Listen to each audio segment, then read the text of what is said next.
Respira tranquilo. El cielo de tu país lo cuidamos nosotros. Fuerza Aérea Colombiana. Desde el cielo protegemos nuestra tierra.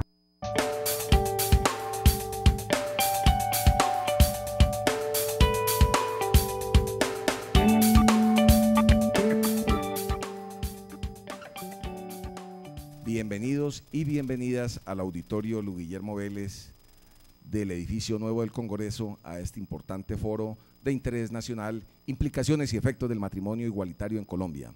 Damos instalación al mismo por parte del presidente de la Comisión de Derechos Humanos, doctor Edgar Espíndola Niño, quien a la vez presentará el tema modificación o protección, importancia de la familia y el matrimonio para los colombianos. Presidente. Bienvenidos a este foro que hemos convocado con el propósito de revisar a la luz de la Constitución y a la luz de las normas nacionales e internacionales lo que significa y lo que implicaría la unión de parejas del mismo sexo dentro de la legislación colombiana, como el matrimonio entre personas del mismo sexo o matrimonio igualitario, como algunos lo saben denominar. Nosotros hemos pensado que este tipo de foros tienen que alimentar precisamente el debate que al interior del Congreso de la República debe darse frente a un tema tan trascendental y tan importante como es definir el modelo de sociedad que nosotros queremos tener hacia futuro. Hoy el tema que se está tratando en el Congreso no es de mínima importancia, es de una importancia capital porque estamos redefiniendo, por supuesto, la estructura del Estado.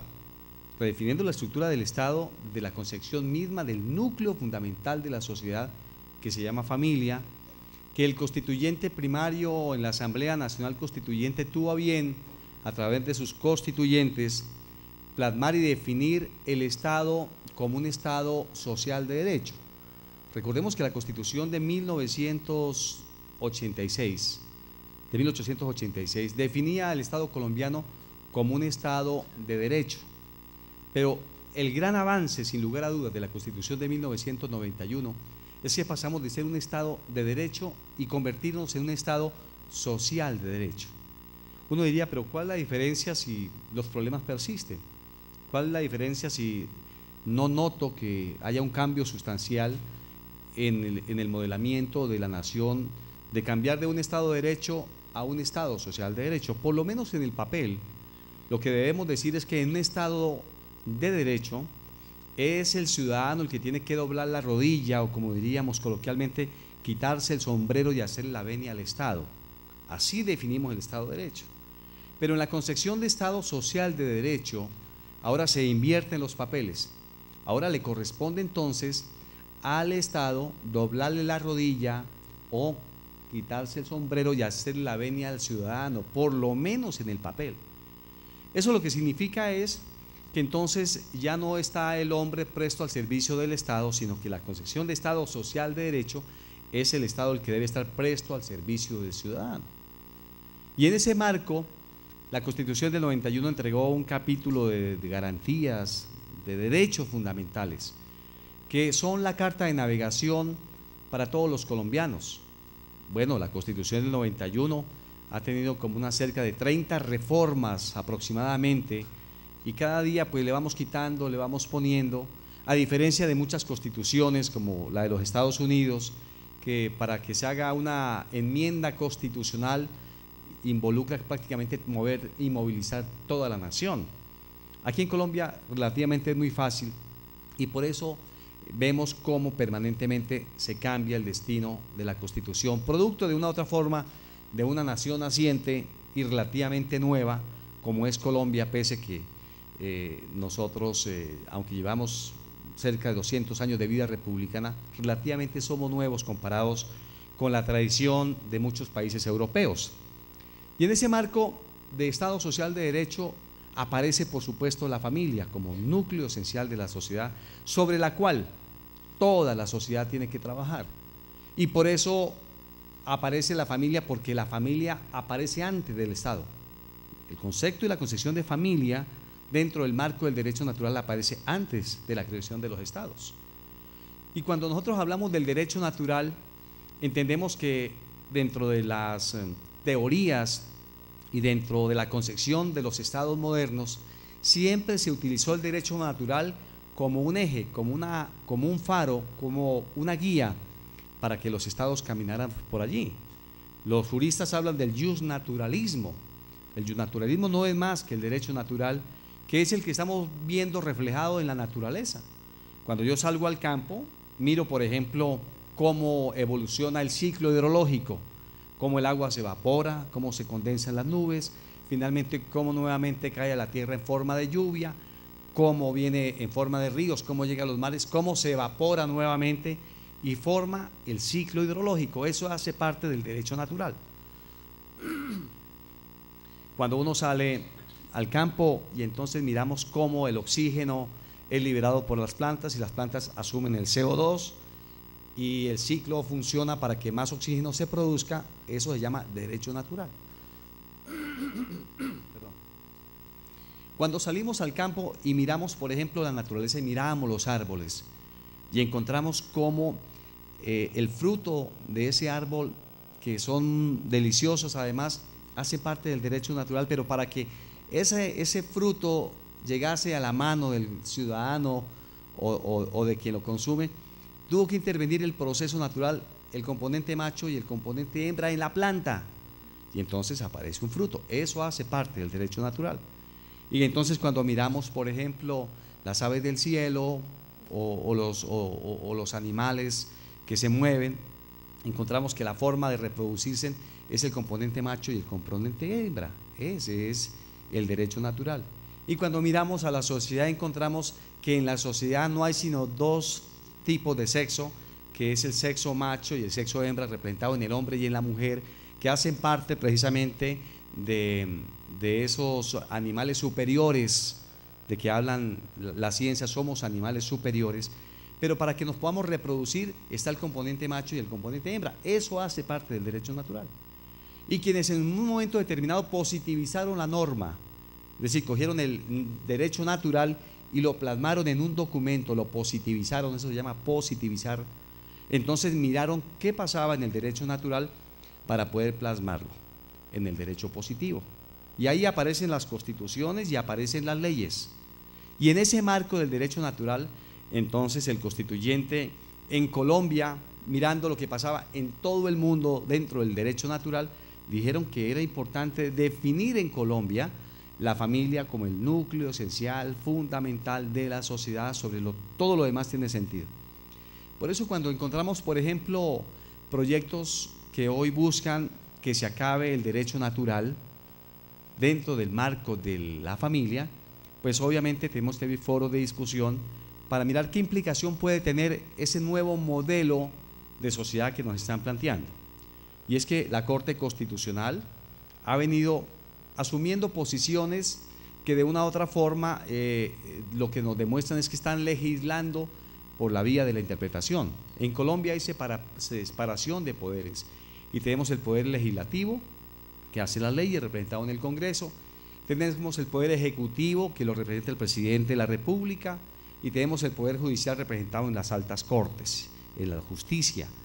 Y ese poder judicial, de una u otra forma, tiene que respetar al poder ejecutivo y tiene que respetar al poder legislativo, porque hay separación de poderes, hay independencia de accionares. De tal manera que hoy, cuando miramos cómo la Corte en sus sentencias lo que está haciendo es una intromisión al poder legislativo, con sus fallos y con sus sentencias y con sus jurisprudencias, porque la Corte en la Constitución del 91, que fue una creación del constituyente del 91, se puso para que cuidara la Constitución, no para que la cambiara. Y lo que nosotros hemos visto con preocupación es como hoy la Corte está legislando por la vía de la interpretación. Y entonces está diciendo, mire, señores del Congreso, ustedes tienen que hacer esto porque si ustedes no lo hacen, entonces pasa esto. Entonces han hecho una legislación. Me refiero exactamente ahora al último fallo donde se habla del tema del matrimonio. Dice, si el Congreso no legisla frente a la unión de las parejas del mismo sexo. Entonces, a partir del 20 de junio pueden ir a una notaría y entonces protocolizar su unión marital de una u otra forma, de lo que está diciendo la Corte. Entonces, ahí nos preocupa enormemente la posición de la Corte, porque el Congreso es autónomo para decidir en representación de los colombianos, que son el poder constituyente que se le ha delegado a este grupo de ciudadanos representados en la Cámara y representados en el Senado de la República. Por eso nosotros notamos con preocupación que se quiera cambiar esa estructura fundamental concebida dentro del marco del derecho natural. Porque algún científico dijo que si las personas en Colombia o en el mundo entero se volvieran homosexuales, es decir, que tuvieran el gusto sexual por una persona de su misma condición, al cabo de 50, 60, 70 años, el género humano se extinguiría, se acabaría el género humano, porque no se garantizaría, por supuesto, la reproducción del mismo. Y por eso nosotros pensamos que es necesario fortalecer la familia como núcleo esencial de la sociedad, porque en la familia constituida por un hombre y por una mujer hay complementariedad, psicológicamente hay afinidad, y es la forma dentro del marco del derecho natural para poder establecer la supervivencia del género humano sobre la tierra, pero además de eso para poder fortalecer la niñez, para poder fortalecer todos los demás procesos que están alrededor de la familia como una institución tradicional anterior a la creación de los estados. Y por eso nosotros hemos dicho, si hoy en Colombia se quiere hablar de matrimonio igualitario, pues obviamente que no está enmarcado dentro de la Constitución del 91. Cualquier intento de reforma mediante una ley ordinaria o estatutaria es una ley inconstitucional, porque el artículo 42 es constitucional y yo modifico la Constitución por otra reforma constitucional de acuerdo a lo que los juristas llaman la pirámide de Kelsen, la importancia de las normas, cómo una norma de igual jerarquía puede modificar a sí misma, o cómo una de mayor jerarquía puede modificar una de menor jerarquía, pero nunca una norma de menor jerarquía puede y es capaz de modificar una norma de superior jerarquía. Y la Constitución en este caso es norma de normas, y tiene que haber supremacía constitucional para que las demás normas se puedan someter a ese marco constitucional. Es más, inclusive aún a una reforma constitucional nos pensamos que no sería capaz de cambiar ese artículo 42, que es un capítulo nuclear de la Constitución del 91. No sería capaz de cambiarlo porque eso está definiendo el modelo de sociedad que queremos. Porque por esa modificación constitucional podríamos decir nosotros que queremos en Colombia un gobierno monarquista, por ejemplo, y entonces hacemos un acto legislativo, recogemos las firmas que requiere un acto legislativo, que son 10 firmas de congresistas, representantes o senadores, y se pone a discusión del Congreso, donde ya no diríamos en Colombia no hay un presidente, no es un gobierno presidencialista, sino que ahora será un gobierno monárquico, y nos inventamos una figura para crear un gobierno monárquico en Colombia, donde tengamos un rey y la figura del presidente se acabe, ni siquiera un gobierno parlamentario, un régimen parlamentario, sino un gobierno monárquico, por ejemplo. Entonces, la pregunta es, ¿seríamos nosotros capaces de cambiar la figura presidencial por una figura de un rey, de un monarca?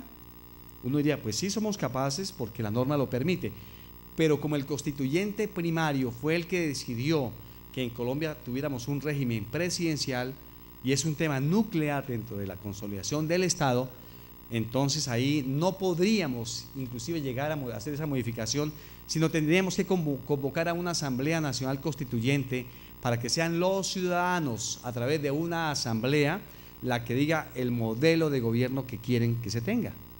En ese orden de ideas, cualquier intento por la vía legislativa de modificar esa estructura del artículo 42, donde se habla de la familia como el núcleo fundamental de la sociedad, tendría que intentarse por una Asamblea Nacional Constituyente y no por una ley ordinaria, ni siquiera una ley estatutaria, y aún mediante una reforma constitucional. Entonces nosotros hemos venido dando el debate haciendo desde el punto de vista constitucional y jurídico un análisis que nos permita a los colombianos entender que la figura del matrimonio dentro de la concepción de Estado de Derecho es lo más sabio para poder vivir, es el mejor método para poder existir, y que hoy hay mucha gente que tiene gustos sexuales diferentes y cosas rarísimas en la cabeza. Uno queda extrañado con tanta cosa rara que aparece en los medios de comunicación, y uno respeta lo que la gente quiera hacer con su cuerpo, aunque uno no lo comparta. Hay gente que tiene el gusto sexual por otra persona y uno no comparte, y uno advierte que no hace parte del derecho natural, pero uno debe respetar, por supuesto, lo que la gente quiera hacer con su cuerpo. La Constitución no le prohíbe a nadie que no haga esas prácticas. Ya la gente, si decide asumir ese comportamiento, es responsabilidad de cada quien, o como el que fuma cigarrillo, o como el que toma alcohol, o como el que consume droga. Hay quienes tienen prácticas rarísimas, pero nosotros no podemos llevar a la Constitución, modificar la Constitución para constitucionalizar el gusto sexual de una minoría. Se respeta, por supuesto, la libertad de cada quien, pero creo que llegar a modificar el artículo 42 no le corresponde a este Congreso. No tenemos la competencia mediante una ley ordinaria o una ley estatutaria, sino tendría que ser, por supuesto, una Asamblea Nacional Constituyente, o inclusive pudiéramos entonces apelar a un referéndum para que la gente diga qué modelo de sociedad quiere tener en los próximos años, qué estilo de familia quiere que se reconozca. Por ejemplo, en Holanda nosotros tenemos casos de que en Holanda y en muchos países europeos han abierto la puerta a comportamientos y a uniones de personas del mismo sexo, y encontramos un documento que el doctor Mario Celi me entregó, un científico colombiano muy importante, cómo los niños empiezan a tener relaciones homosexuales a los 5 años, por ejemplo, y tienen índices de suicidio niños a partir de los 9 años. Es un documento que yo tengo y que nos entregaron, de las implicaciones que puede tener obviamente el cambio de modelo de familia que se pretende en el Congreso de la República, de pronto por ligerezas, cuando uno no entiende que es la familia el núcleo esencial, la base sobre todo el proceso económico, político y social descansa. Es como quitarle a este edificio 3 columnas, corremos el riesgo de que se venga al piso. Eso es lo que le puede pasar a esta sociedad en los próximos años, de no trabajar intensamente en defender esa noble institución que sin lugar a dudas es anterior, reitero, a la Constitución y creación de los Estados-nación, y por supuesto al fortalecimiento de la sociedad como tal. Por eso queríamos convocar este foro para que la gente opine, para que la gente converse, y manifestamos, por supuesto, nuestro punto de vista. No somos homofóbicos de ninguna manera, amamos a quien tienen, a nuestro juicio, una disfunción en su identidad sexual, porque el derecho natural no nos muestra otra cosa. Les amamos, por supuesto, no es contra ellos, de ninguna manera, es contra la definición de una política de familia que pueda llevar al país en los próximos años a niveles de fortalecimiento, y sobre los cuales tenemos que llamar al Estado para que trabaje en el tema de familia. Hoy, lastimosamente, pareciera ser que es más importantes los metrocables, los transmilenios, las piscinas con olas, las dobles avenidas, son mucho más importantes dentro de la concepción de los funcionarios públicos que la concepción de familia. Aquí realmente es muy poco lo que se habla de familia. Hablaba la senadora Claudia ayer, aquí tenemos la ley de familia, pero nunca se ha reglamentado, porque parece que poco nos interesa, parece que es un tema cursi, que es un tema que no valdría la pena traerlo a la agenda, cuando lo más importante de un Estado, de una sociedad, es fortalecer la familia. Quiero decirles algo, la delincuencia no se combate con más policía, la delincuencia no se combate con más leyes. ¿Sabe dónde apareció la delincuencia? La delincuencia apareció cuando allí en la familia se rompió esa unión, cuando allí no hubo principios ni valores, cuando no se sembraron principios y valores en los niños, ni en el papá ni en la mamá, porque terminaron siendo campos de batalla. Y por eso los niños están en las calles hoy al cuidado de los que andan en las calles, y por eso el niño termina aprendiendo hábitos y comportamientos que no son los mejores, y por eso los niños terminan comprometidos con el delito. La delincuencia se acaba cuando vayamos a la familia, trabajemos con ellos, restablezcamos esa célula fundamental de la sociedad que nos va a permitir en los próximos años crecer como nación, que nos va a permitir crecer en los próximos años, estructurar, por supuesto, un modelo de sociedad donde todos podamos entender que las diferencias no nos separan, sino que podamos entender que las diferencias nos complementan como país.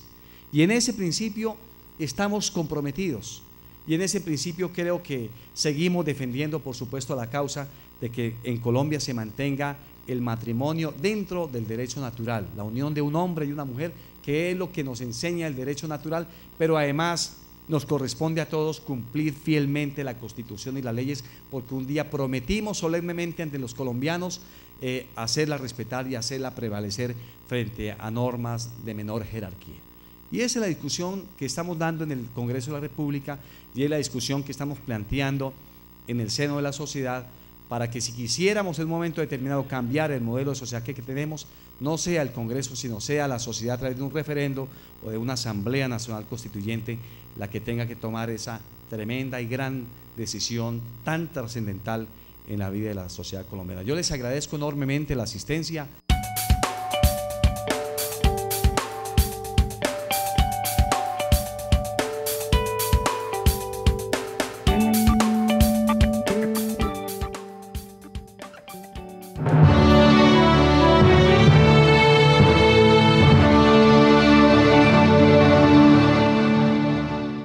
Cuando llegues o salgas de Colombia, Migración Colombia es la única entidad encargada de verificar y procesar de una manera ágil y amable la documentación requerida para tu viaje. Contamos con la más moderna tecnología y un equipo capacitado para ofrecer el mejor de los servicios. Migración Colombia, al servicio de todos los ciudadanos. Ministerio de Relaciones Exteriores. Todos a aprender. Programa para la transformación de la calidad educativa. Una de las visitas que realizamos los tutores a los establecimientos educativos buscan desarrollar las competencias profesionales de los docentes.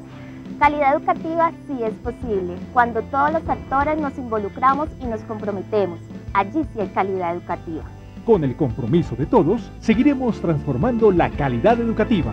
Todos a aprender. Ministerio de Educación Nacional. Prosperidad para todos. Dicen que ese pelado es un iluminado. Pues sabe de todo. El otro día vine y me dijo, no se dice huyeron, se dice hubo. Cuando entró el peladito me dijo, no le rece a esta no es la Virgen, es la Mona Lisa y la pintó un tal Da Vinci. Ese pelado lo que le sobra es coco. Este zapato es del iluminado, lo traje a mi casa para ver si le da conocimiento a mis hijos. Dicen mucho de ese pelado. Lo cierto es que él vive digital y está conectado a internet, gracias a que este gobierno ha beneficiado a millones de niños con computadores. Cuando se vive digital, se vive mejor.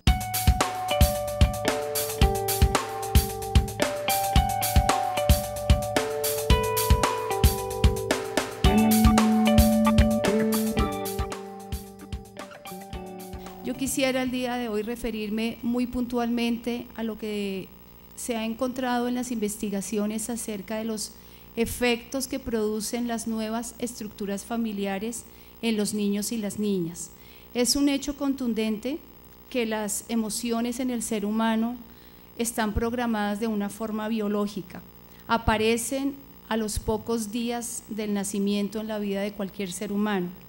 Posteriormente producen una complejización a través de las emociones que se han experimentado y al desarrollo cognitivo que tengan los niños, dando lugar a un sistema emocional más complejo.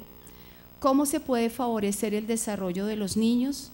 Los niños mejoran su desarrollo emocional mediante sus experiencias relacionales, en la medida en que los adultos, quienes somos responsables de proteger y darles a ellos un ambiente especial, ellos podrán desarrollarse también íntegramente. Los niños aprenden no solamente por lo que se les dice, sino por lo que ven que hacemos.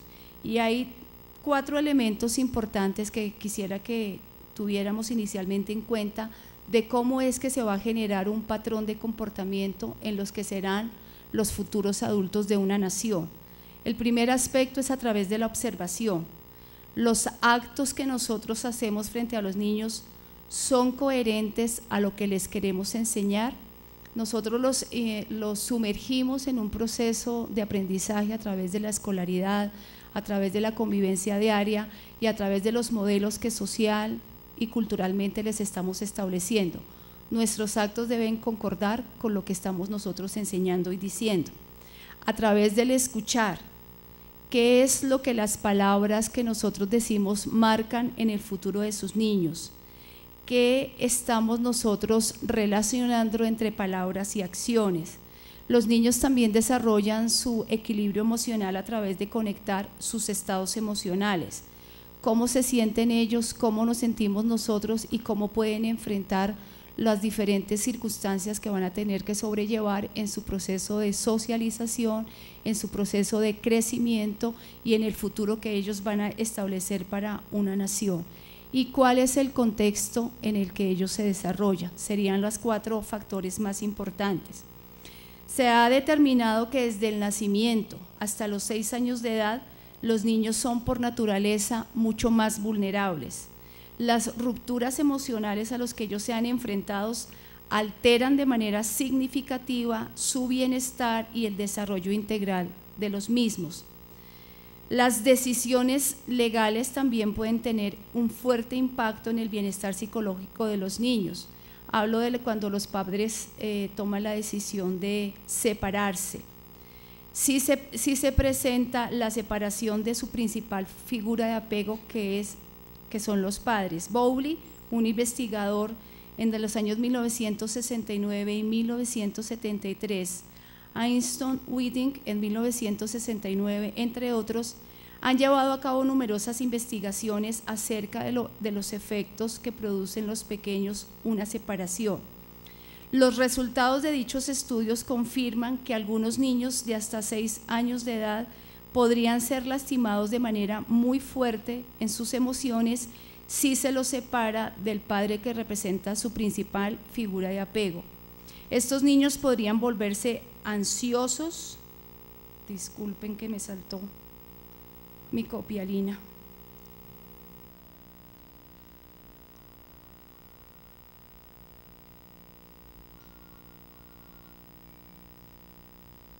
Y estar afligidos cuando se enfrentan incluso a una separación breve.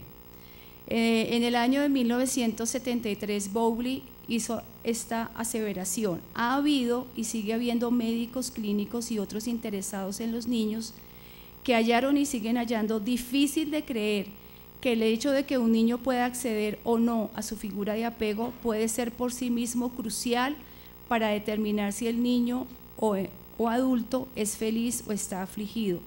Las separaciones que ocurren cuando el niño es pequeño juegan un papel importante en los orígenes de muchos de los problemas emocionales de los adultos. En este sentido, a continuación expondré las principales conclusiones del estudio Nuevas estructuras familiares, el cual nos dará una claridad suficiente, sustentada en una base científica y académica de gran rigurosidad a partir de los resultados obtenidos. El estudio de Nuevas estructuras familiares, publicado en la edición de julio del año 2012 de la revista académica Social Science Research, bajo el título ¿Qué tan diferentes son los hijos adultos de padres que tienen relaciones con personas del mismo sexo?, fue diseñado y planeado consultando un equipo de científicos de las ciencias sociales de distintas instituciones de enseñanza superior en los Estados Unidos. El equipo fue dirigido por el principal investigador, el doctor Mark Regnerus, profesor asociado de Sociología en el Centro de Investigaciones sobre la Población de la Universidad de Austin, en Texas. El artículo del doctor Regnerus refuta la afirmación de que no hay diferencias mesurables en los resultados entre los hijos de familias biológicamente intactas y los criados en hogares de padres del mismo sexo. Más precisamente, dice, los datos muestran con cierta claridad que los hijos criados por padres gay o lesbianas están en promedio en una desventaja significativa cuando se comparan con los hijos criados por sus padres biológicos, casados en familias intactas. Los académicos que ayudaron a diseñar el estudio de las nuevas estructuras familiares tienen diversos antecedentes e inclinaciones, desde personas socialmente conservadoras hasta socialmente liberales. Algunos de ellos piensan o pensaban en ese momento que reconocer el matrimonio en parejas del mismo sexo no era bueno, y otros estaban en acuerdo. Independientemente de sus inclinaciones ideológicas, Todos se comprometieron a diseñar un buen estudio e implementarlo con integridad y profesionalismo. El estudio de las nuevas estructuras familiares tomó una muestra estadísticamente grande, al azar, de la población general en los Estados Unidos. Jóvenes en las edades entre 18 y 39 años, quienes crecieron en diversos tipos de hogares. Se entrevistó a 2.988 personas. Usando esa muestra significativamente grande y al azar, los científicos tienen mayor confianza de que la muestra representa la composición y la tendencia de la conducta de la población en general. El estudio incluyó controles para otras variables como edad, género, raza o grupo étnico, nivel de educación de la madre, ingresos percibidos en el hogar durante su crecimiento, el grado de aceptación homosexual en la legislación de su localidad y si habían sido verbalmente maltratados por sus compañeros. Los controles ayudan a los sociólogos a eliminar explicaciones alternativas a determinadas consecuencias, en este caso las consecuencias para los hijos. Esos controles permiten al estudio de las nuevas estructuras familiares afirmar con más confianza que el tipo de hogar sí tiene incidencia en el resultado de los hijos. Se encuestó a los participantes en un rango muy amplio de aspectos como salud física y emocional, las experiencias en relaciones personales y su conducta social en general. El otro estudio se realizó con una muestra estadísticamente grande y al azar, el de Rosenfeld, pero solamente estudió los logros académicos de los hijos. Finalmente, el estudio de las nuevas estructuras familiares entrevistó directamente a los hijos de parejas gay y lesbianas como jóvenes adultos cuando ya habían alcanzado su madurez. Muchos estudios previos se entrevistaron solamente a los padres de esos hijos. No existía un estudio basado en entrevista de los hijos en edades de jóvenes adultos. Por tanto, el estudio sugiere que las relaciones del mismo sexo son con frecuencia de corta duración, lo que concuerda con lo encontrado en investigaciones más amplias sobre relaciones románticas del mismo sexo.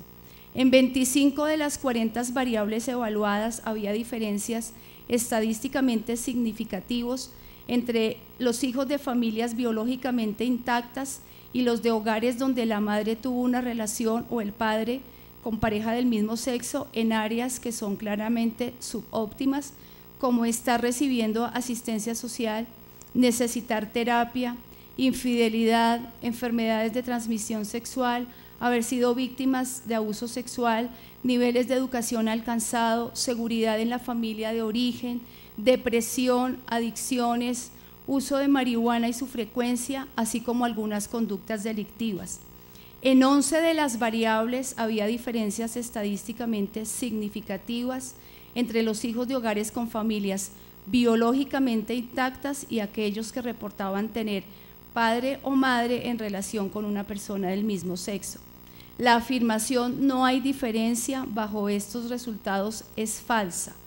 Este reconocimiento concuerda más con el probado cuerpo de conocimientos de las ciencias sociales de los últimos 25 años, el cual encuentra que los hijos se desempeñan mejor cuando son criados por sus padres biológicos y estos están casados. Child Trends, una organización no partidista de investigación, resume así el creciente consenso de los estudiosos al empezar este milenio. La investigación claramente demuestra que la estructura familiar es importante para los hijos y de ellas la de más ayuda para los hijos es la familia encabezada por los padres biológicos en un matrimonio de bajo conflicto.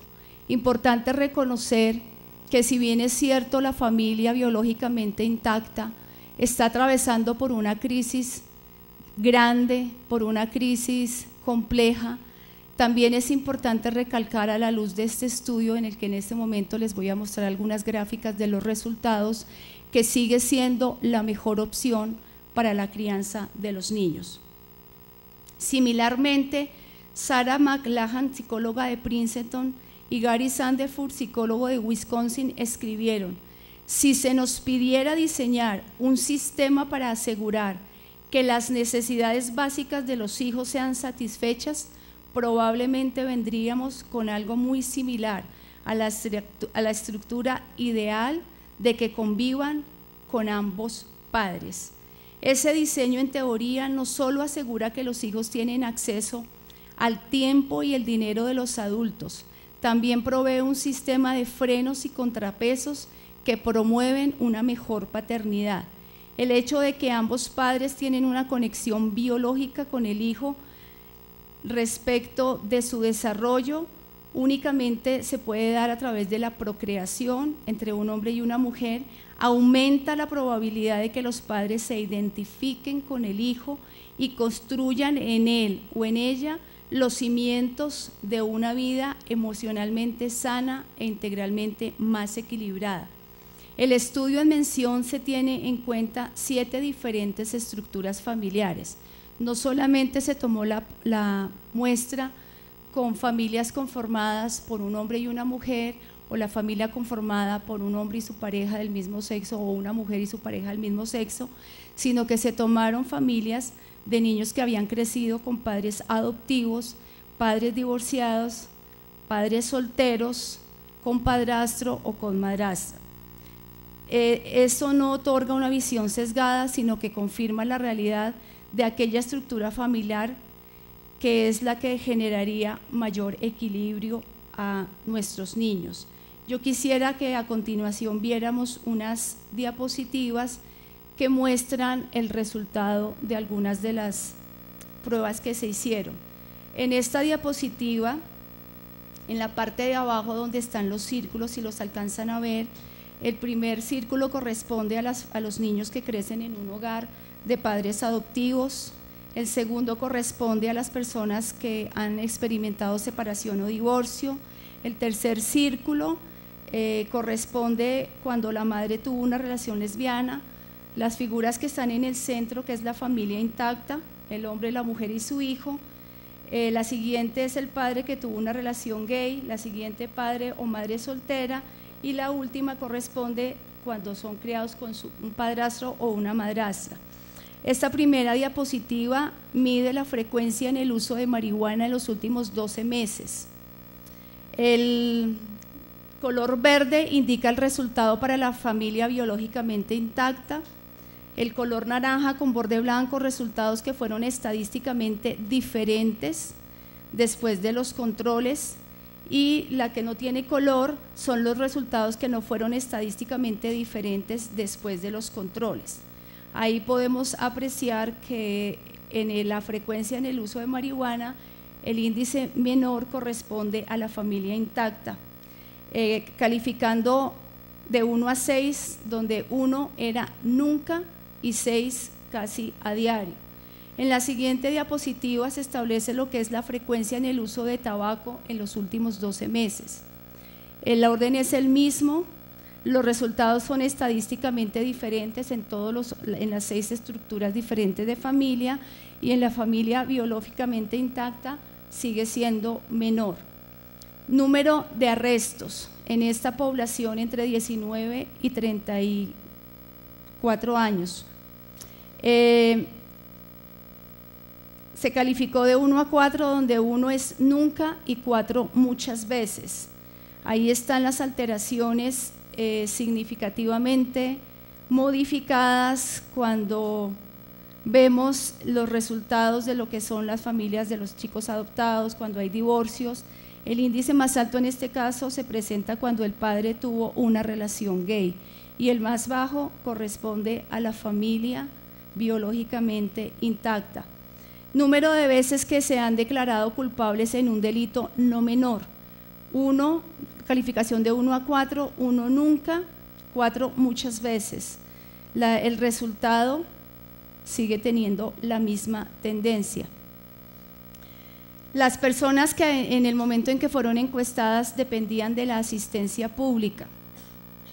Hay un índice significativamente alto en los hijos cuyas madres tenían en ese momento una relación lesbiana, y significativamente disminuido en la familia intacta.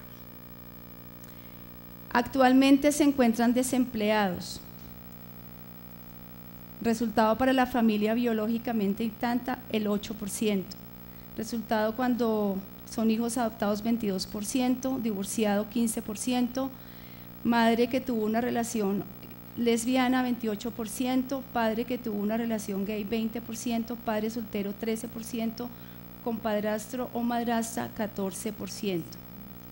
Sensación de seguridad en la familia cuando era niño, 1 a 5 la calificación, afirmando que 5 es el lugar más seguro. El índice más alto lo establece la familia intacta, 4.13. Pensamientos recientes de suicidio.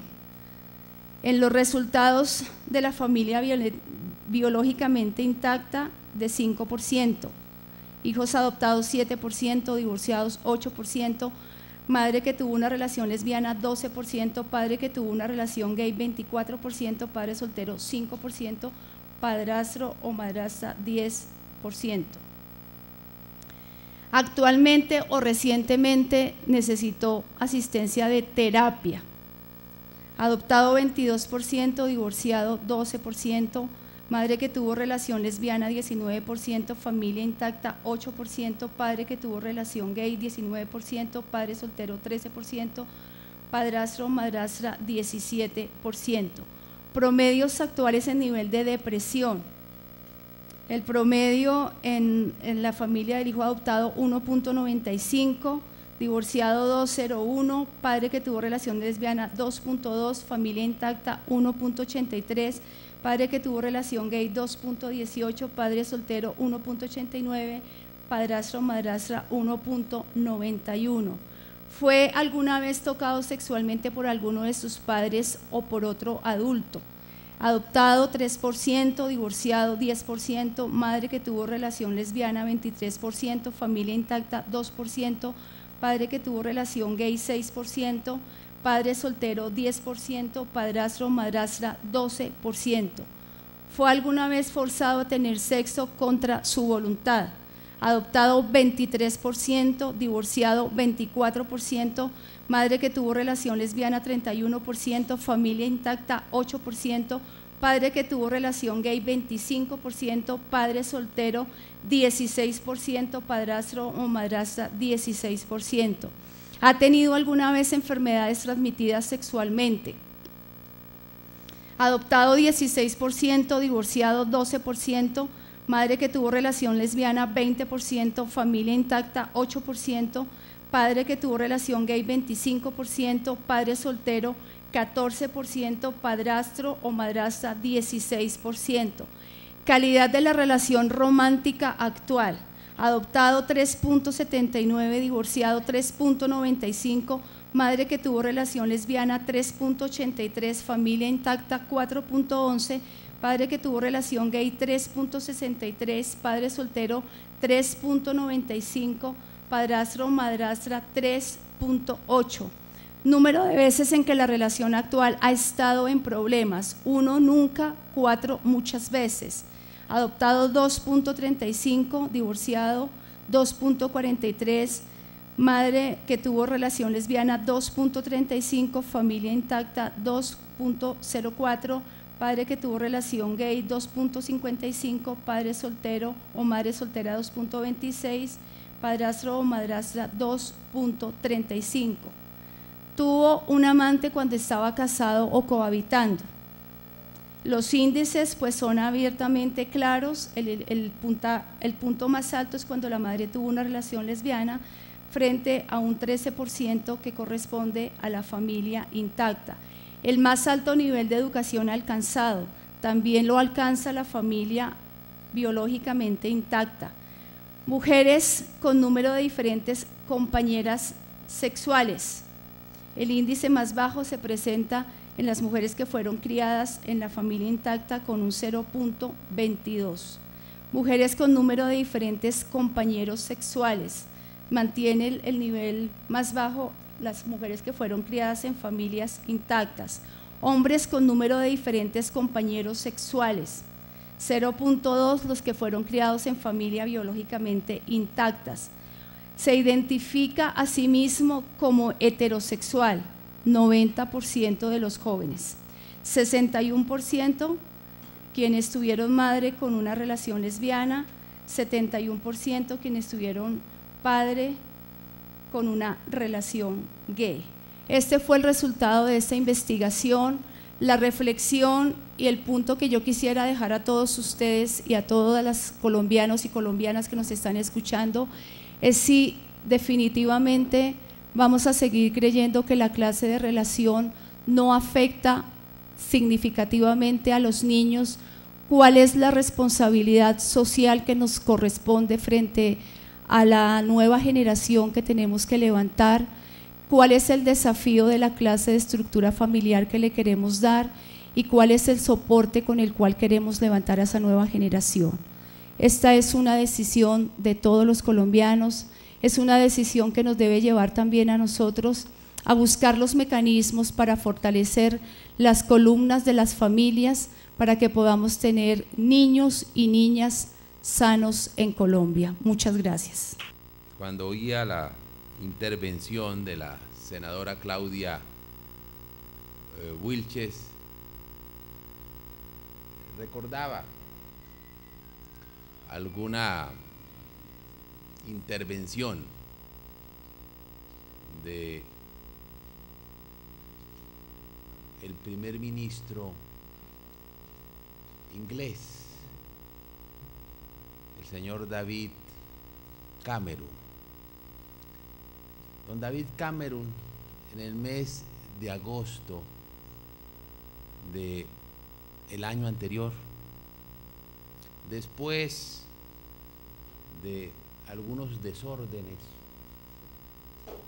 que sufrió la ciudad de Londres, hubo infinidad de destrucciones, de incendios, cuando todo se vino a las aguas a su cauce, se dirigió a los londinenses y decía: cuando yo veía esos incendios, pensaba en dónde estaban los padres de familia. Pensaba qué había pasado con esa familia. Y concluía el primer ministro inglés, el actual primer ministro inglés: en adelante, todas las políticas públicas deben hacerse en perspectiva de familia. Si favorece a la familia, serán prohijadas, serán promovidas. Si fortalece a la célula vital de la sociedad, serán fortalecidas.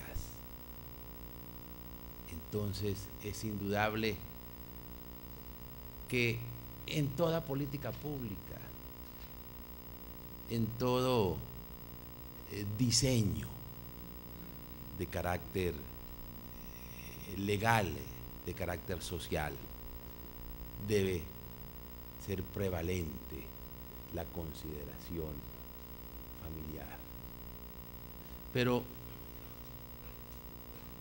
en todos estos debates de carácter cultural,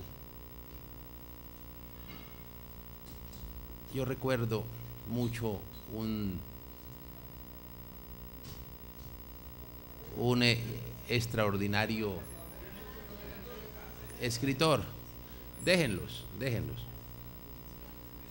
un extraordinario escritor, el profesor Chesterton.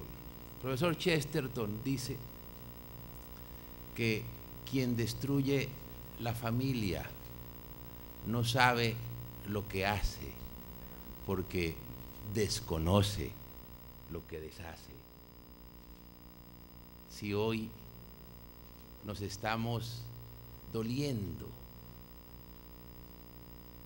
de la disolución de nuestra sociedad, es precisamente por la disolución de la célula familiar.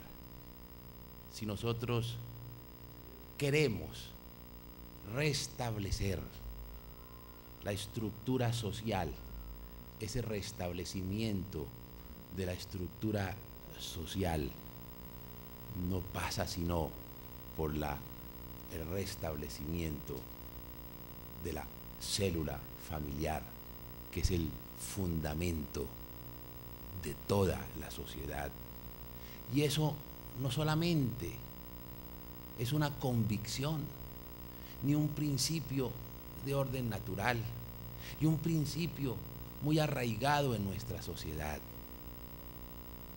Es incluso reconocido por nuestra Constitución, quien reconoce a la familia como célula vital de la sociedad. Es indudable que en estas épocas estamos ante una clara, dijéramos, agenda global que tiene que ver con una especie de neocolonialismo cultural en materia de vida, en materia de familia y en materia de matrimonio.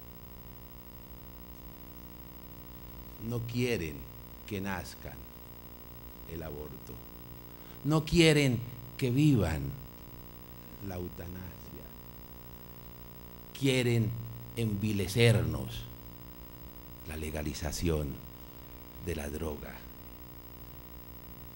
Por eso,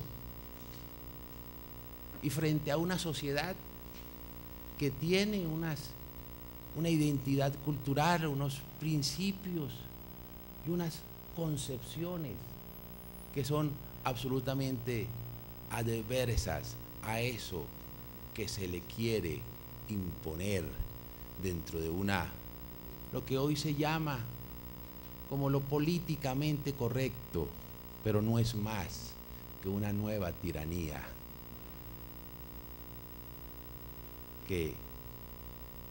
y por ello la propuesta que hacía el senador, tal vez el senador Espíndola, al terminar su intervención, me parece muy sensata, y seguramente allá iremos a llegar a mediano plazo.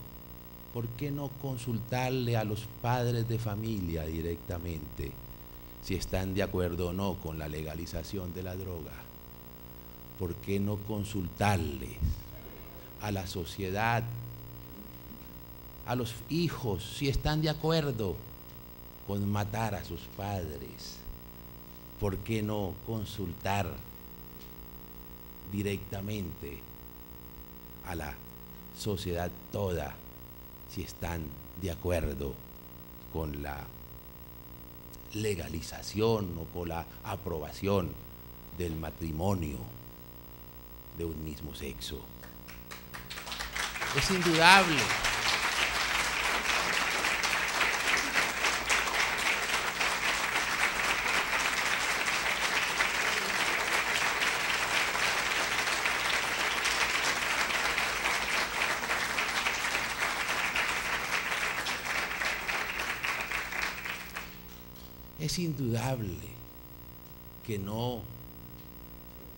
que estos intereses internacionales de diverso orden, no solamente de carácter político, sino de carácter financiero y de otro orden, pretenden disolver nuestras tradiciones, disolver nuestras culturas, disolver nuestras convicciones. Y la sociedad no puede quedar a un lado, sustraerse de este proceso. Y nuestra misma Constitución señala unos mecanismos cuando yo hablo, afirmo, propongo lo que acabo de hacer, algunas personas un poco desorientadas, o mejor, dóciles a esas agendas, dicen: ¿cómo el procurador hace eso?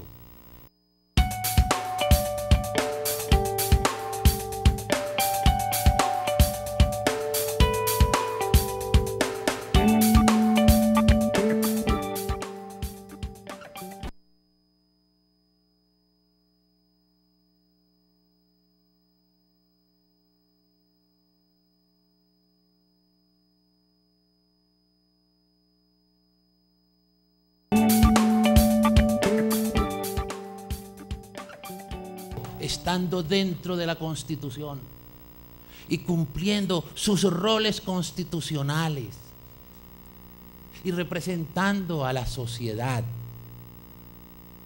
propone lo que es elemental, que no se puede estructurar o aplicar una reingeniería social en contra de la voluntad, del querer y del bien común de la sociedad, de todos.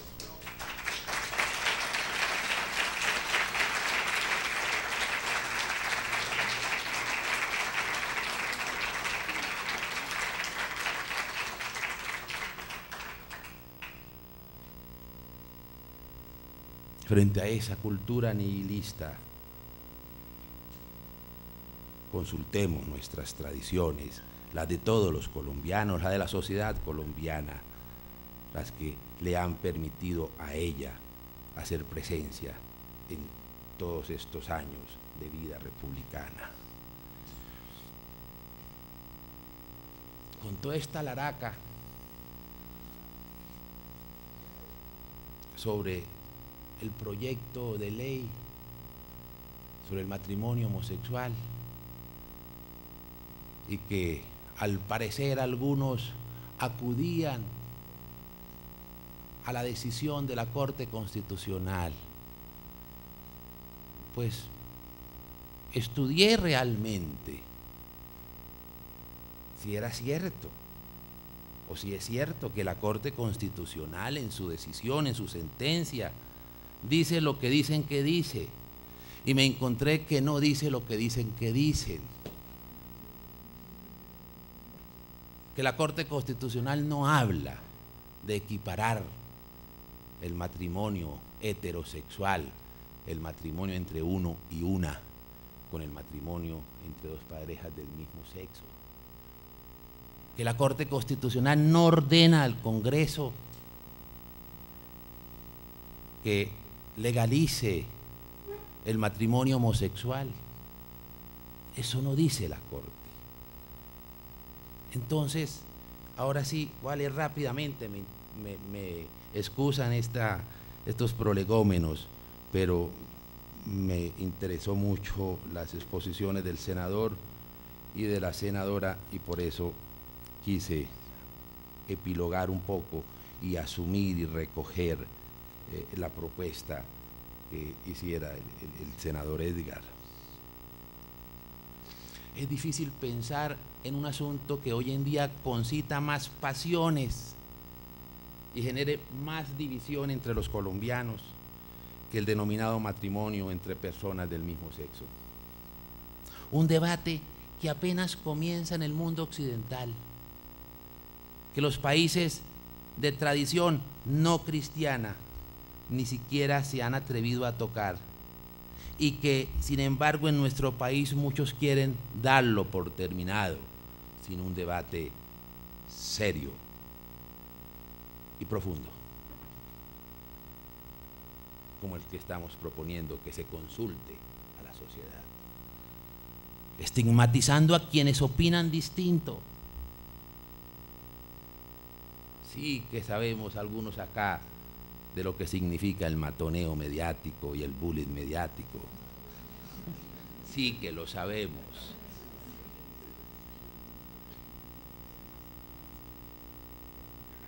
Muchos de esos periodistas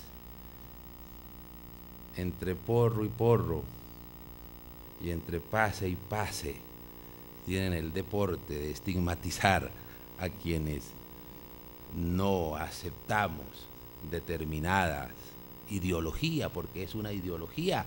Decía un extraordinario escritor del siglo antepasado, de finales del siglo antepasado, pensar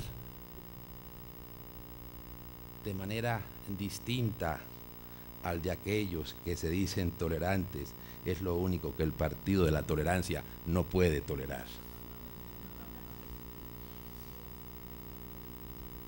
En nuestro país muchos quieren darlo por terminado, sin un debate serio y profundo, estigmatizando a quienes opinen distinto e incluso intentando poner en la cárcel a quienes manifiesten desacuerdo con la corriente en boga. Tanto que se quejan esos librepensadores del Tribunal de la Inquisición. Esto son unos redivivos inquisidores. Por eso considero necesario, en primer lugar, hacer un llamado a la serenidad y al respeto, a huir de esos extremos estigmatizantes que condenan a las personas por sus ideas, haciendo imposible el diálogo. Debemos ver este debate como una oportunidad para desarrollar nuestras cualidades cívicas y para poner a prueba la madurez de la democracia colombiana. Y el punto de partida para avanzar en ese sentido debe ser a través de un ejercicio de la voluntad que nos permita reconocer en el otro sinceridad y buena fe, poniendo el esfuerzo en exponer con claridad nuestros argumentos, en lugar de descalificar y marginar a los que no piensan como nosotros.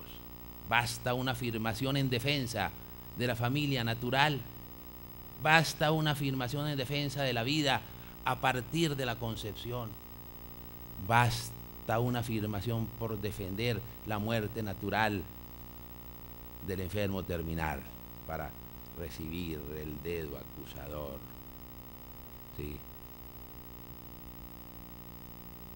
U homófobo, o retrógrada, o cavernícola, y todos los demás. Yo creo que el dicteriológico,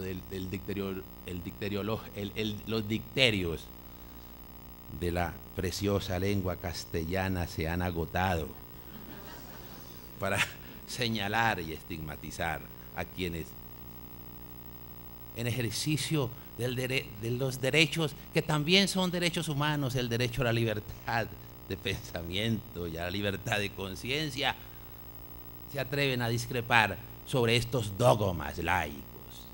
Son dogmas no discutibles, ¿sí? Entonces consideran que ahí estamos incurriendo en inadmisibles herejías y nos someten al fuego de la novísima Inquisición, de la nueva tiranía.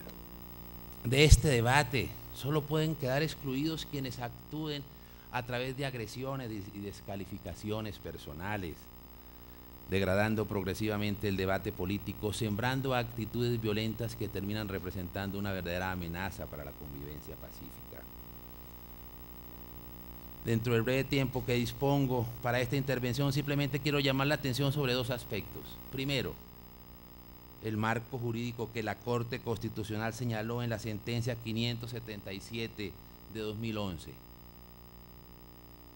Y segundo, una aproximación a la contribución que el matrimonio hace a la sociedad, que es la razón principal por la que merece un reconocimiento jurídico específico en nuestra legislación. El marco jurídico señalado por la Corte. En cuanto a la decisión de la Corte, que ha dado origen a este proceso, lo primero que debe tenerse en cuenta es que la sentencia 577 declaró la constitucionalidad del artículo 113, el matrimonio como la unión de un hombre y una mujer, y además advirtió que al crear una institución que formalice las uniones homosexuales, el Congreso debe observar la limitación establecida por la Constitución, consistente en que de ninguna manera se puede afectar el reconocimiento y la expresa protección que tiene la familia fundada en la unión de un hombre y una mujer. Cuando la Corte hace una comparación entre las uniones homosexuales y las heterosexuales, lo hace desde una óptica centrada en el interés particular y en los derechos particulares de los miembros de estas uniones. Es decir, la Corte no hace consideración alguna ni pondera los aportes sociales que cada una de estas uniones hace al bien común. No analiza cuál es su relevancia para el bienestar general, ni en qué medida existe un interés público en cada una de ellas. Es desde una mirada reducida al interés individual de los miembros de dichas uniones que la Corte encuentra que las uniones homosexuales tienen un déficit de protección. Tal vez la consideración más relevante que la Corte hace en esta decisión es aquella en la que reitera la protección que la misma corporación ha hecho en ocasiones anteriores, de acuerdo con la cual advierte que es improcedente la analogía total entre las uniones homosexuales y las heterosexuales, ya que existen diferencias entre las dos que fundamentan un trato diferente para cada una por parte del legislador. Es más, la Corte aclara que únicamente puede exigir unos mínimos para ambos tipos de uniones, no unos máximos. Por lo tanto, es constitucionalmente incuestionable la decisión del legislador de ofrecerle una protección menor a las uniones homosexuales frente a las que ofrece a las heterosexuales. Finalmente, es relevante tener en cuenta que cuando la Corte amplía el concepto de familia para incluir en este las uniones del mismo sexo, lo hace a partir de una comparación del vínculo de afecto que existe en las uniones homosexuales y los propios de las relaciones entre hermanos, abuelos, nietos, tíos y sobrinos.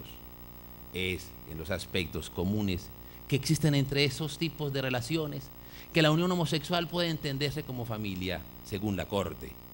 Incluso la Corte consideró oportuno aclarar que la institución que formalice la unión de personas del mismo sexo está fundada únicamente en elementos afectivos que alimentan la convivencia, dentro de los cuales no es necesaria la existencia de un tipo de relación sexual.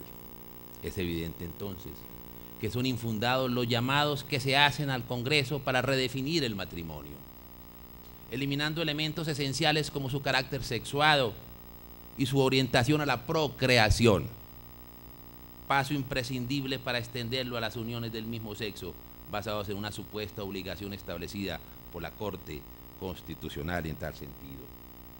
Por último, debe advertirse que la Corte en ningún momento ordenó crear una institución jurídica para parejas homosexuales que excluya otro tipo de uniones.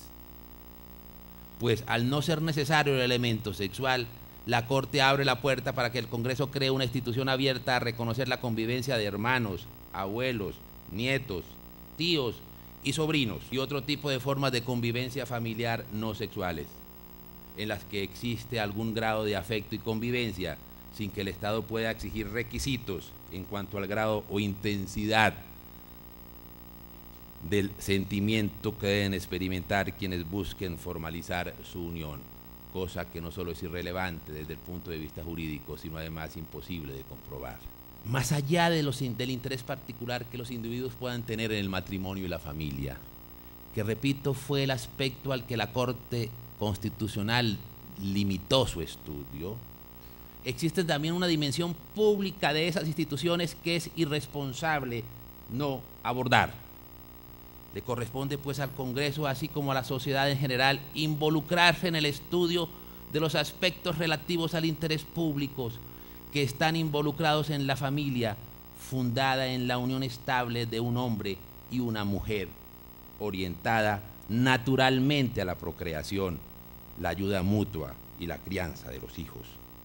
Es necesario tener en cuenta que la principal justificación por la cual el Estado puede reconocer institucionalmente y regular una relación afectiva, como lo es el matrimonio, es porque reconoce en ella un aporte para la sociedad que ninguna otra relación afectiva es capaz de equiparar. Es absurda e insostenible la posición según la cual se acusa al Estado de regular el matrimonio heterosexual únicamente para complacer unas exigencias religiosas del cristianismo. Por el contrario, una mirada desprevenida en la historia universal basta para cerciorarse que el matrimonio, a través de todas las culturas, de todas las épocas y de todas las religiones, ha sido una institución heterosexual. Y esto ha sido así porque la institución matrimonial parte de la verdad antropológica de que el hombre y la mujer son complementarios. Parte del hecho biológico incontrovertible por el cual la reproducción depende de la unión del hombre y la mujer y de una realidad social cada vez más evidente. Todo niño necesita tener mamá y papá. Solo es posible aprobar el matrimonio homosexual negando cada una de esas realidades, marginando a quienes creen en ellas y criminalizando a quienes las sostienen públicamente. Si, como ha sido evidente durante toda la historia del mundo civilizado, la función del matrimonio consiste en promover la fidelidad, la exclusividad sexual y la estabilidad de las uniones familiares, con los frutos que acabamos de ver en la exposición de la senadora Claudia Wilches, una redefinición del matrimonio es una fórmula ilusoria de buscar mayores libertades ciudadanas. La progresiva eliminación de los elementos esenciales del matrimonio, del que ha sido testigo el mundo occidental en las últimas décadas, solo ha conducido a nuestras sociedades a una inestabilidad social que ha conllevado irremediablemente a una también progresiva judicialización de las relaciones familiares, que no es otra cosa que institucionalizar una mayor intervención del Estado en la vida privada de los ciudadanos, que inevitablemente recorta libertades y deja siempre un profundo malestar social. Ya que el tiempo para esta intervención es muy breve, solo quiero terminar señalando la ingenuidad sobre la que se funda la convicción generalizada de que las consecuencias de modificar la esencia de la institución básica de la sociedad no irá más allá de las intenciones previstas o buscadas por sus promotores. Las realidades sociales tienen vida propia y no sería necesario mucho tiempo para que seamos testigos de cómo esta modificación que se propone, lejos de ser un punto de llegada, es más bien un punto de partida de incalculables consecuencias para el futuro de nuestra sociedad y para el futuro de nuestra patria, terminando como comencé, citando al maestro Chesterton: quien destruye la familia no sabe lo que hace porque desconoce lo que deshace. Como vicepresidente y en nombre del Foro Nacional de la Familia, una plataforma de la sociedad civil que, sin distinción de creencias religiosas y opiniones políticas, reúne a asociaciones, movimientos, grupos y personas interesados en la promoción, defensa, fortalecimiento y protección de la familia, según lo establecido en la Constitución Política de la República de Colombia, la Declaración Universal de los Derechos Humanos y las normas, tratados y convenciones internacionales. Que se haya fundado en Colombia una plataforma civil para defender la familia constituye, frente al debate que se está desarrollando aquí, una paradoja, pues el que está llamado a promover, defender, fortalecer y proteger a la familia es el Estado, tal como lo manifiestan claramente los artículos 42 y 5 de nuestra Constitución Política. Cuando en el artículo 42 leemos que la familia es el núcleo fundamental de la sociedad y que se constituye por la decisión libre de un hombre y una mujer de contraer matrimonio o por la voluntad responsable de conformarla, nos encontramos con un eco preciso y claro del artículo 16.2 de la Declaración Universal de los Derechos Humanos, el cual dice: la familia es el elemento natural y fundamental de la sociedad y tiene derecho a la protección de la sociedad y el Estado.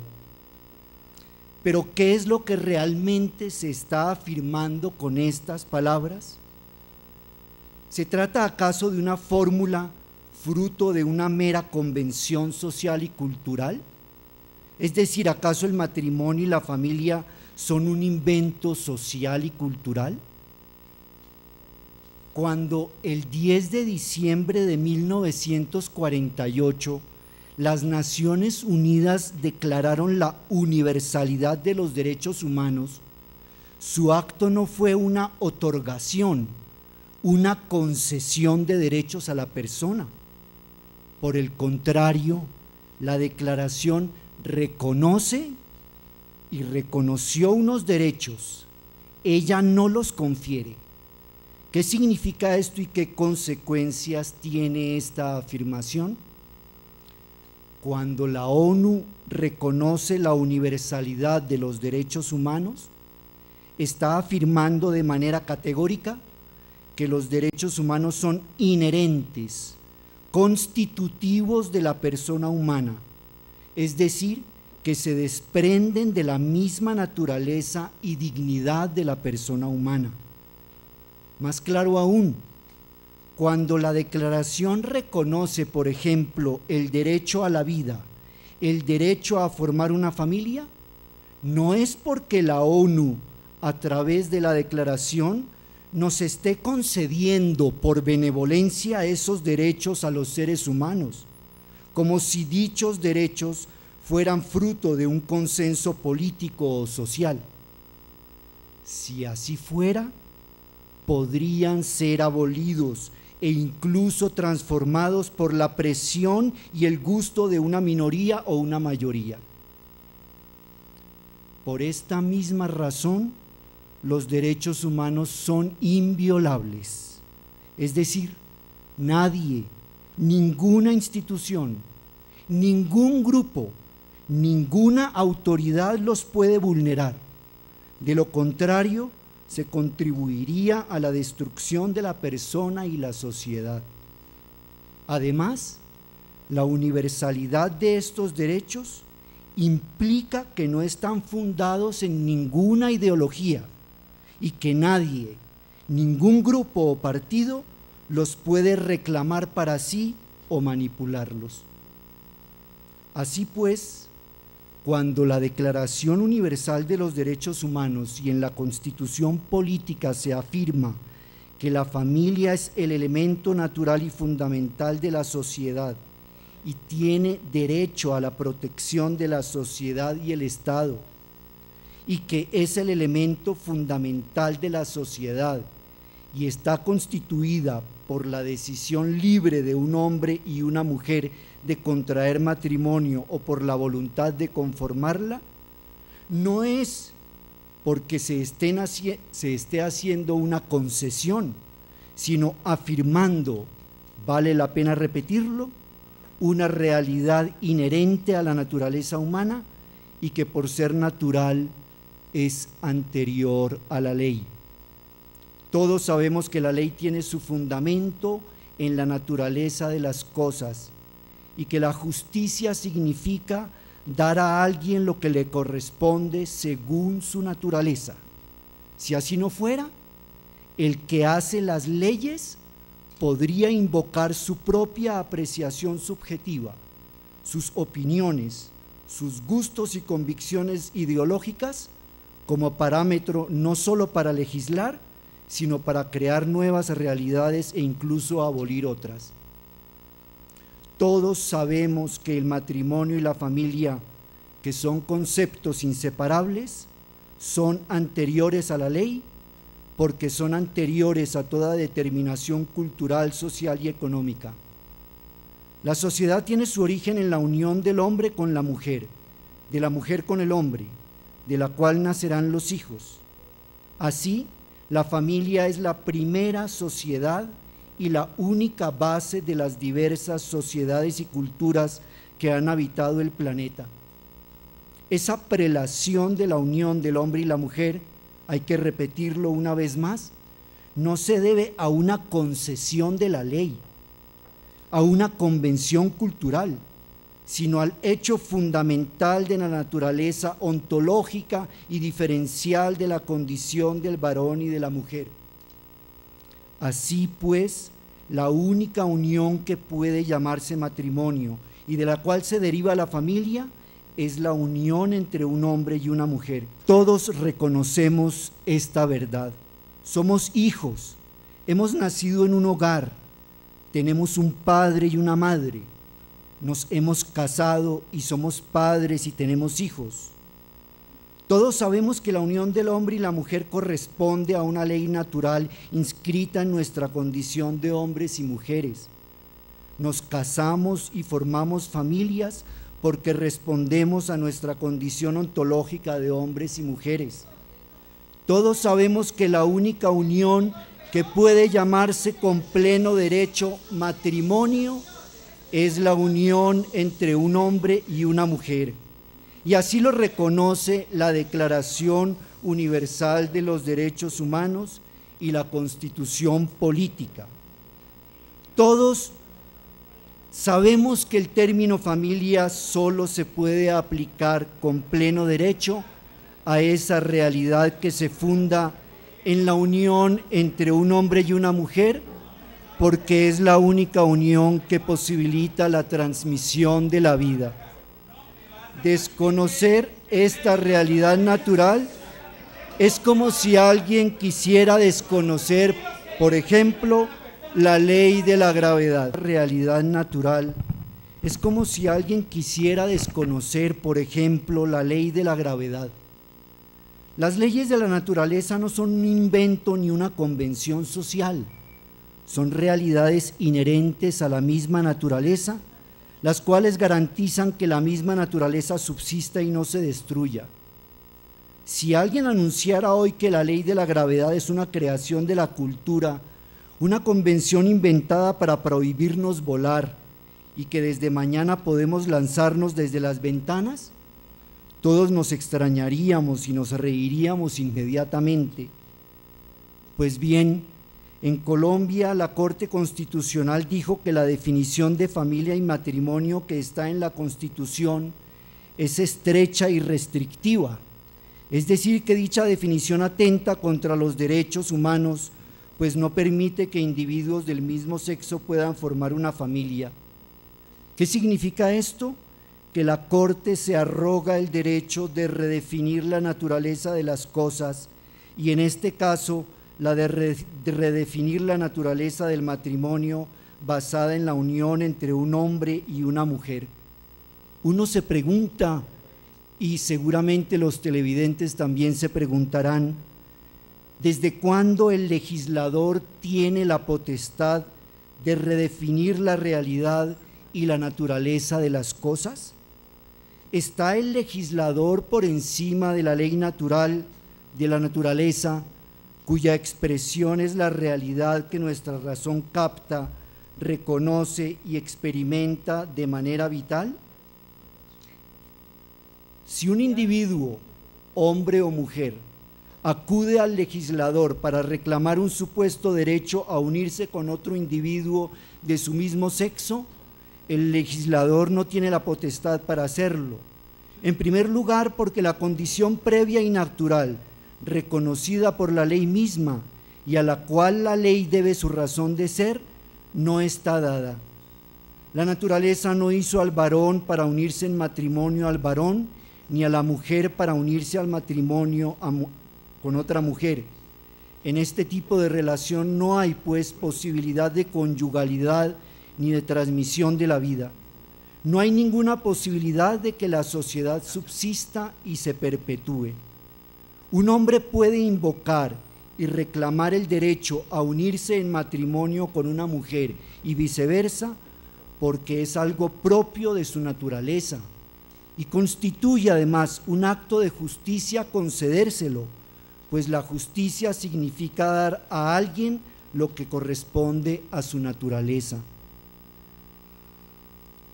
Así pues, negar a individuos del mismo sexo la posibilidad de unirse en matrimonio o formar una familia no constituye un acto de injusticia ni una violación de los derechos humanos.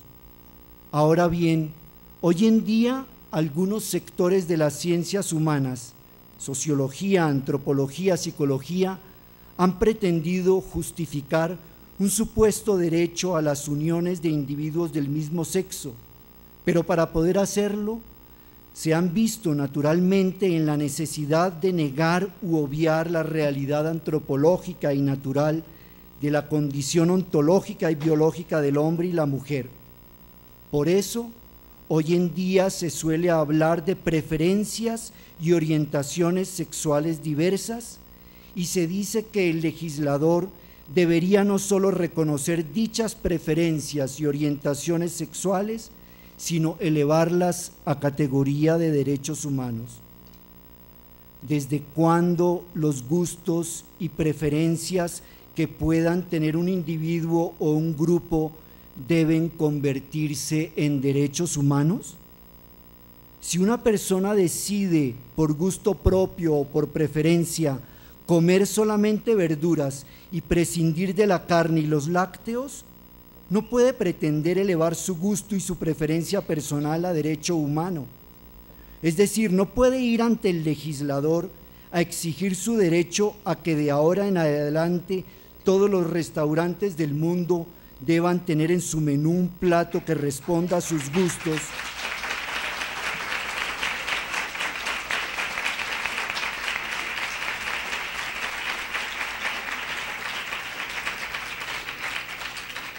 pues de lo contrario se le estaría violando un derecho. Así pues, la negación de un gusto o una preferencia no constituye una violación de los derechos humanos. Los gustos y preferencias de todo tipo, también los sexuales, corresponden al ámbito de lo subjetivo y lo privado.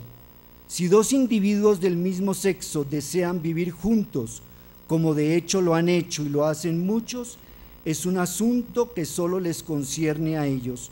Es su decisión y nadie tiene por qué agredirlos o discriminarlos.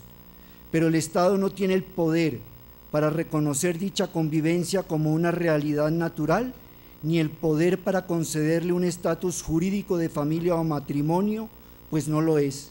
No se puede pretender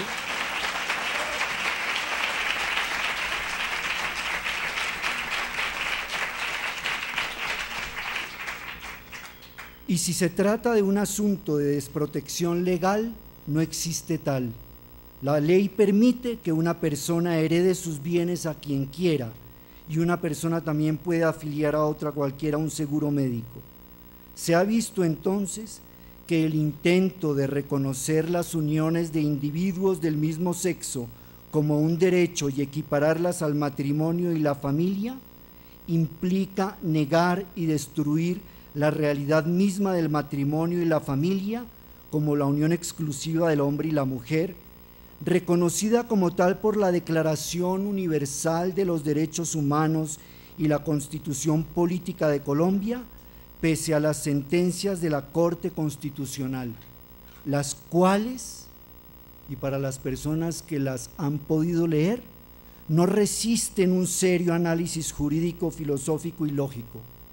Si se reconocen como familia y matrimonio a las uniones de individuos del mismo sexo, entonces el legislador deberá, por lógica, aceptar como matrimonio y familia todo tipo de uniones posibles entre individuos.